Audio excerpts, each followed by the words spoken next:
सिद्ध होगी जब गाय सामने होगी। आप कहेंगे महाराज हम तो जीवन बीत गया, हनुमान चालीसा पढ़ते पढ़ते अभी तक तो हमने पढ़ा नहीं, कहाँ लिखा है? तो आप सब जानते हैं, बोलो जो, बोलो जोर से बोलो जो, यह पढ़ाई हनुमान चालीसा होय सिद्धि साखी गौ। बाकी तो बात होती है, साखी, साखी शब्द से किमर्थम वर्तते? साक्षी गवाह, संपूर्ण सत्कर्मों की जो गवाह है वो गाय है।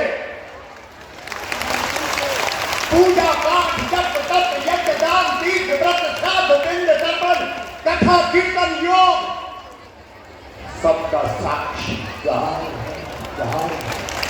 बोलो गौ माता की। हनुमान चालीसा इस देश के अंदर बागेश्वर धाम सरकार की हनुमान चालीसा ने आज देश के अंदर रंग ला दिया, क्योंकि बागेश्वर धाम की जो नींव है वो गौ माता की प्रतिष्ठा पे आधारित है। मेरे सज्जनों, इसका मतलब है सभी धार्मिक कार्यों में किसकी जरूरत है? जल्दी बोलो।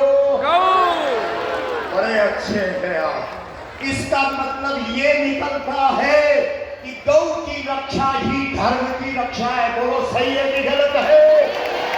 हाथ खड़ा करके बोलो, गौ रक्षा धर्म रक्षा, गौ रक्षा, गौ रक्षा धर्म रक्षा, धर्म रक्षा, गौ रक्षा, धर्म रक्षा, गौ रक्षा। अब सवाल है कि धर्म की रक्षा कैसे होगी, गाय की रक्षा कैसे होगी? आपके वेद कहते हैं गाय माता है, आपके पुराण कहते हैं, आप धर्म ग्रंथ कहते हैं गाय माता है, और सरकारी कानून के अनुसार गाय क्या है? बोलो। माँ। पशु है। और आपका वेद पुराण आपके शास्त्र कह रहे हैं पशवो लगा। अरे दुनिया वालों, गाय को कभी पशु मत समझना। पशु सुर धेनु, गोस्वामी तुलसीदास जी ने भी सवाल उठाया है, अंगद के मुख से रावण के दरबार में कहलाया है, पशु सुर धेनु। जिस धेनु में संपूर्ण सुर है, देवता है, त्रयस्त्रिंशत् देवगोत्यो रोमकूटे व्यवस्थिता, जिस गाय में 33 करोड़ देवता अवस्थित है, क्या वो पशु है? नहीं है। हाथ हिला के बोलो। रावण ब्राह्मण के घर पैदा हुआ, सब कुछ ठीक है, लेकिन भूल तुझसे ये हो गई कि तूने गाय को पशु समझ लिया, राम को मनुष्य समझ लिया और गंगा जी को नदी समझ लिया। ये उस प्रसंग में है। इसका मतलब है गौ रक्षा के लिए सबसे पहले गाय को पशु के दर्जे से हटाकर उसको कौन सा स्थान प्रतिष्ठा दिलानी पड़ेगी? जोर से बोलो। माँ। गाय हमारी माँ है। जरा जोर से बोलो। गाय हमारी, गाय हमारी, जन्म जन्म का, गाय हमारी माँ।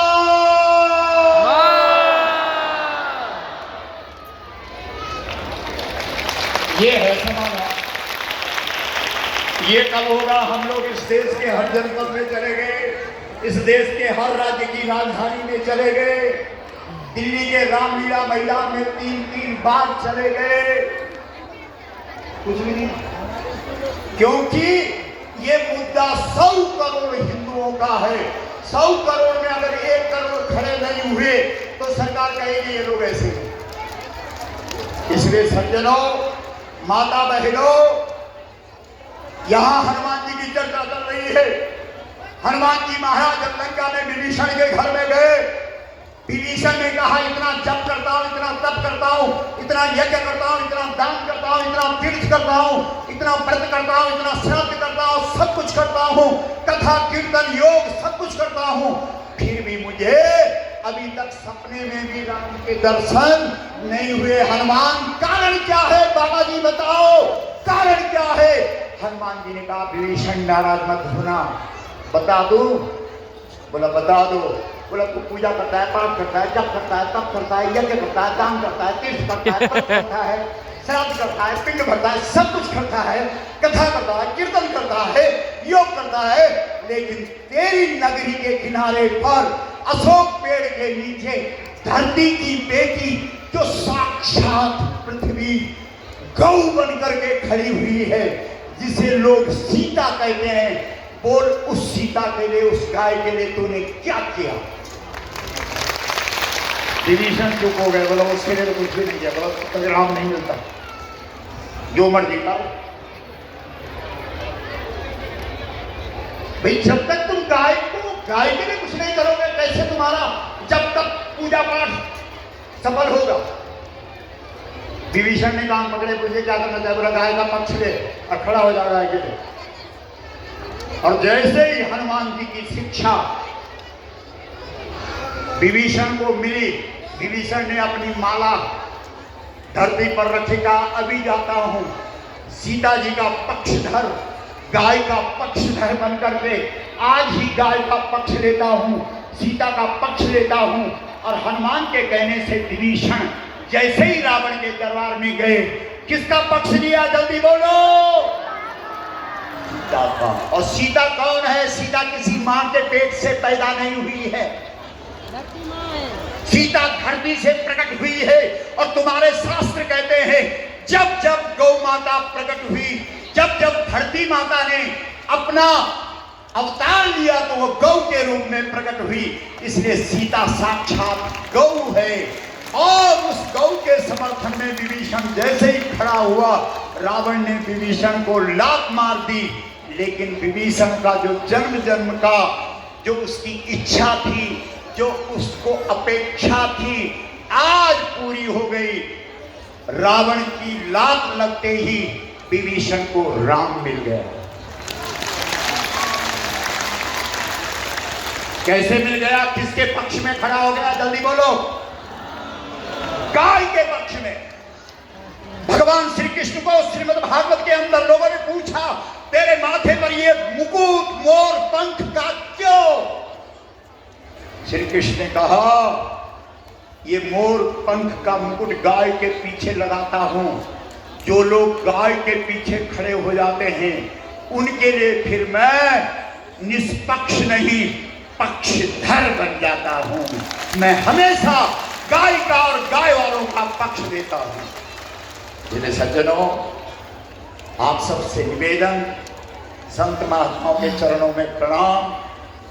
आने वाली गोपाष्टमी दुनिया याद रखेगी। 20 नवंबर 2023 गोपाष्टमी। पूरे देश के करोड़ों करोड़ों लोगों से निवेदन है, इस बार जो पत्रक छपेंगे उसमें किसी संगठन का नाम नहीं आएगा, क्योंकि गाय केवल हमारी नहीं, गाय पूरे देश के सनातनियों की है, पूरे देश के हिंदुओं की है। इसलिए हम सब सनातनी हिंदू 20 नवंबर 2023 को दिल्ली के अंदर इकट्ठे होकर के एक स्वर से बोलेंगे, गौ माता। बोलो राष्ट्र माता। गौ माता, राष्ट्र माता, गौ माता, राष्ट्र माता, गौ माता, राष्ट्र माता, गौ माता। राष्ट्र माता। मां। इसलिए हमारे 5 सूत्र हैं। मां शब्द का सुमिरन इस देश का हर व्यक्ति करे। धेनु मानस, जिसकी रचना हिमालय गंगोत्री के पास हुई, उसका पाठ घर घर में हो, और हर पूजा घर में गोबर का गणेश हो, हर घर से गौ का हिस्सा निकले, और सनातनी अनन्य निष्ठा रख करके गौ माता का काम करे। इसी आग्रह के साथ, इसी निवेदन के साथ, इसी प्रार्थना के साथ बागेश्वर धाम को महाराज जी ने एक ऐसा दिव्य पुरुषार्थ किया है, ऐसे कार्य के लिए जिसके लिए होना चाहिए। हम सब आपका नेतृत्व, हम सब पीछे रहेंगे। और महाराज जी का तो कितनी क्रांति महाराज ने गायत्री इस देश में लाई है, और कितने सरल हैं, कितने सहज हैं, और कितने विद्वान हैं। सारे प्रमाण वेद शास्त्र के अनुरूप प्रदान करते हैं। तो ये बहुत अच्छा हो रहा है, क्योंकि श्री कृष्ण का अवतार कब होता है? जब धर्म की हानि होती है, और इससे ज्यादा धर्म की हानि और कभी नहीं होगी जितनी आज है। तो क्यों नहीं श्री कृष्ण आ रहे हैं? क्योंकि कृष्ण के आने में एक तकनीकी बात है जो हमारी समझ में नहीं आ रही। यदा यदा धर्मस्य ग्लानिर्भवति भारत, जब धर्म की हानि होगी मैं आऊंगा। आज क्यों नहीं आ रहे हैं आप? क्योंकि वसुदेव और देवकी का विवाह नहीं हो रहा है, यानी जिनमें देवत्व है, यानी जो सनातनी है, वो एक नहीं हो पा रहे हैं। जब वसुदेव और देवकी का विवाह का मतलब है देव शक्तियां इकट्ठी होंगी, तो भगवान को आने में देर नहीं लगेगी। इसी निवेदन के साथ, इसी आग्रह के साथ, इसी प्रार्थना के साथ सभी संतों को, व्यासपीठ को, बागेश्वर धाम सरकार को प्रणाम करते हुए, संत महात्माओं को नमन करते हुए, आप सबका बहुत बहुत अभिनंदन करते हुए अपनी वाणी को बुलाएं। बोलो गौ माता की, हर हर बालाजी महाराज की प्रणाम।